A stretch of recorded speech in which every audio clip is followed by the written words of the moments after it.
It's really good to be here. Huh? Thank you for choosing me. And I am so ready for something different, to feel good.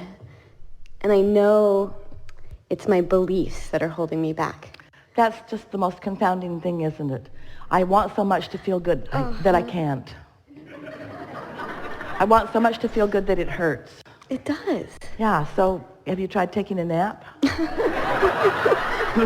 Because when you wake up, you have a better chance of feeling good. What is it that's all over your face? What is it that you are using so steadily as your excuse not to feel good? What's bothering you? I don't feel good all the time. I am exhausted. I'm sick. I got sick last year. That's why we said the receptive mode is the replenishing mode. And do you know how people get exhausted? They get exhausted because they're in the receptive mode that isn't the source energy receptive mode. They're in the receptive mode, and so they're trying to help these people, they're trying to help these people, they're trying to solve these problems, and after a while they just get depleted because they are not replenishing, they're just receiving inspiration to act. It's like our friend trying to help her niece out. It's those kinds of things. So do you ever go to the replenishing well? Do you meditate? I try, but I feel like then I just have all this, like with... But listen to the way you're arguing for your limitations. Did you ever have an effective time of meditation? Yes. And what does it feel like? There was a time in my life... Don't get too philosophical about it, because your philosophy is what's tripping you up. What did it feel like when you had a successful meditation? Calm. Felt calm. Calm in comparison with what you've been describing of not feeling good. Does calm feel good? Yes. Yeah. So For a little while. But you see what you just did? You turned calm into something that doesn't feel good. You're like deliberately leaning away from your receptive mode. And it's all right. A lot of people do it because you've been facing facts for so long. Yeah. What are the facts that you are facing that make you feel so uncomfortable? Who do you listen to on the radio? I actually don't think I'm going to get well. So you don't yet believe in the replenishing mode. Yeah. Well, do you feel better sometimes than others? Mm-hmm. And can you get the better going? When you get the better going, does it last at all? When you find that feeling of calm, can you perpetuate it in any way? Yes. It feels out of my control. Sometimes if my body has energy, it flows. But if my body doesn't have energy, it doesn't. But you see, we get what you're saying, and we understand when the momentum is going, it does feel out of control. You've been listening to us, and you've heard the analogy that we offer endlessly about being at the bottom of the hill trying to stop the car, rather than just stepping out in front of it when it first starts to roll down the hill. So momentum is really what you're talking about here. So you got to get out ahead of it. That's why we explain that when you first wake up in the morning, there's less of that momentum going because it stopped while you were sleeping. And so you have the better chance of finding something that feels good. Yeah, that's the best part of the day. Are there any subjects or conversations that you focus upon that when you focus upon them, you feel better? The next positive thought that I've been reaching for is it's okay. And then where does that lead? It's okay right now. I'm okay right now. Yeah. And then where does that lead? I can string some moments of okayness together and I can feel okay. And how about I have felt okay and I felt not okay and I keep feeling okay, so I guess it doesn't matter if I feel not okay because I can feel okay again. So this is evidence of it feeling better. So what is the distress that you are predominantly feeling? Describe it to us. That because I have no energy, I won't be able to continue in my purpose, my life, my relationship. All right, so then... Energy is the frequency of money. It's money. Money is nothing. My energy is what I can produce. All right, so if you listen to us long enough to accept the premise that there is a never-ending stream of that energy, and so have you come to the conclusion that there is energy, but for some reason you're just not able to tap into it? Yes. And have you also followed us when we say that you know when you're not tapping into it because you feel negative emotion, and you know when you are tapping into it because you feel positive emotion? So can you accurately say you never tap into it? No. So would it be more accurate to say sometimes I tap into it and I'd like to do that more? Yes. Is it accurate to say I know when I'm in the receiving mode of it and I know when I'm not? Sometimes. If negative emotion is the indicator, then don't you know? sometimes I feel like it's like I can even be in a positive, but my body's so exhausted that it just takes it away. But the thing that we want you to separate is the manifestation that has already happened from the vibration. In other words, you can do this in the same way that a person could feel some enthusiasm about prosperity when they're deep in debt. If your current condition is going to control the way you feel, then you're right. You'll never find the energy. But if you're smart enough to know that this current condition is only the byproduct of what I've been doing energetically, and that I can do something different, then doesn't that make you know that you can make a change? Isn't it logical? It's completely logical. Do you ever wonder what your inner being knows about this? We really want to talk about this depleting of energy, because so many of you focus upon things that are debilitating energy-wise, and you keep doing it because you think you have enough resiliency to withstand your own vibrational storm. And you get away with that for a while. You get away with that for a while, but the longer you do it, the more it depletes you. At the same time, the more you are depleted, the more you're asking for energy.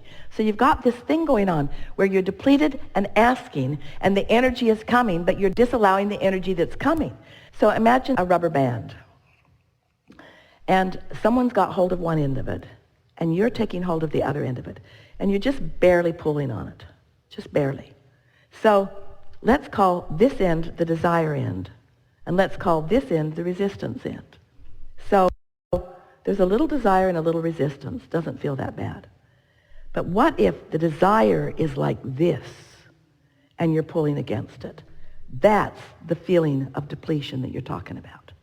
And what it means is you have strong desire. And that's the thing that you want to amplify. I wouldn't be this depleted if I didn't have strong desire. If there wasn't a strong countering energy that my inner being is flowing to me that I am denying, I wouldn't feel depleted. And haven't you asked yourself that question so many times? When you look at people that don't know anything about any of this, and they're just sort of bipping along, bumbling along, seemingly living happily ever after, not really asking for that much. They don't care. They don't even know all the things that they could want because they've not even thought about all the things that they could want. Sometimes I'm jealous of that. Well, here's the deal. There's no such thing as regression. You can never be less than your life has caused you to be.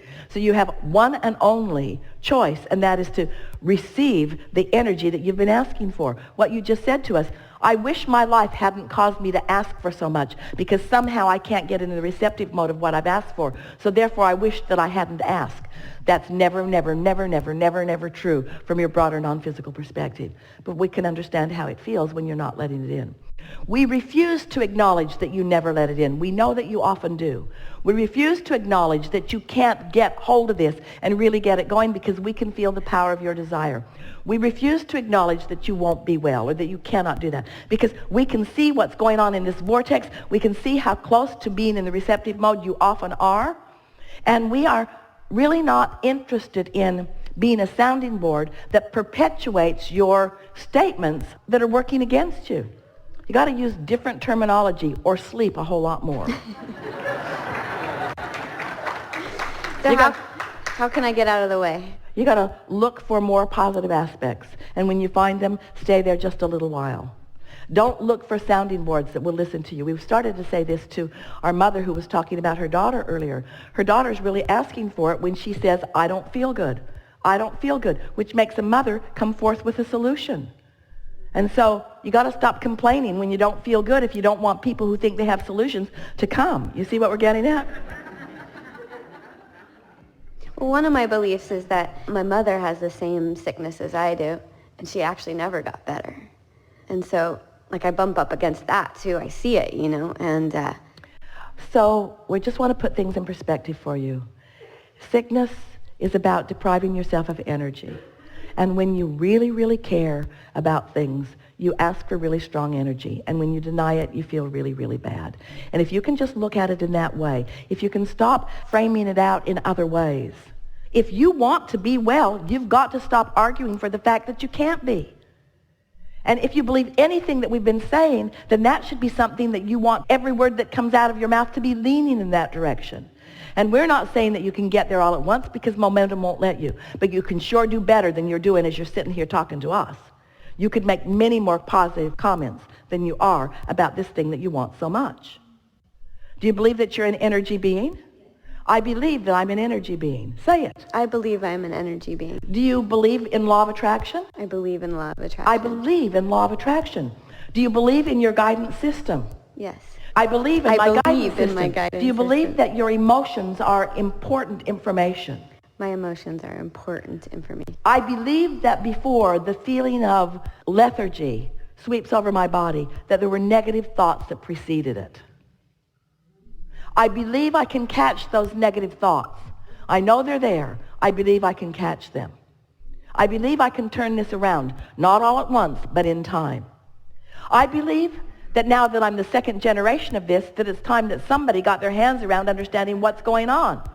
I believe that I'm a byproduct of observing something that became my vibrational frequency. I believe that I don't need to conditionally offer a vibrational frequency. I believe that I can unconditionally offer a vibrational frequency. Do you believe that? I'm going to try it on. I want to believe that I can offer yes. a vibrational frequency that is different from the reality that I have observed. It is our absolute knowing that you can. It is our absolute knowing that you can. And sometimes us knowing it so much helps you know it just a little bit more. But you're right. You got to try it on because words don't teach. Yeah. Have fun with it. Yeah. Yeah. Yeah.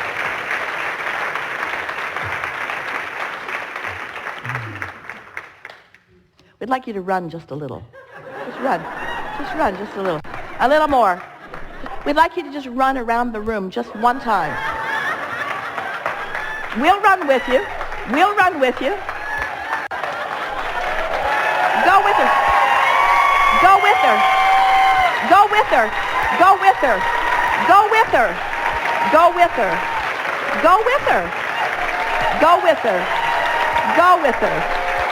Go with her. Go with her.